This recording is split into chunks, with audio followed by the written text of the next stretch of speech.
Tambua kuwa vitu vyote vya thamani vimefichwa. Vitu vyote vya thamani viko sirini, havionekani kirahisi.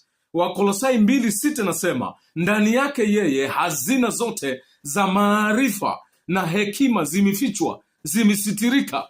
Na mahala pengine katika Mathayo sura ya 13:44 inasema, ufalme wa mbinguni umefanana na hazina iliyositirika katika shamba. Mtu mmoja alipoiona ile hazina, akaenda akaificha, na kwa furaha akaenda akauza vitu vyote alivyo navyo, akalinunua lile shamba. Vitu vyote vyenye thamani waga vimefichwa. Vitu vyote vyenye thamani waga viko sirini, na ili uvipate sasa inakubidi uvitafute. Huwezi ukavipata kirahisi, lazima uvitafute. Kila chenye thamani kinatafutwa kwa sababu kiko kwenye siri, kiko kwenye kificho, kimefichwa. Na mahala pengine inaonyesha ya kwamba mtu mmoja alienda kwenye vilindi kule kutafuta hazina za lulu zilizofichwa. Vitu vilivyo na thamani kubwa waga vimefichwa.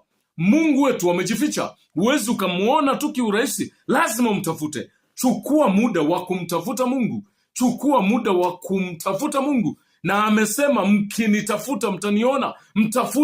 Mtafute kwa bidii, usifanye mzaha, kwa sababu yeye yuko sirini, kwa kuwa yeye ni wa thamani, na thamani yake ni kubwa sana kuliko kitu chochote kile unachokijua. Huwezi tu ukamuona kiurahisi rahisi, lazima mtafute.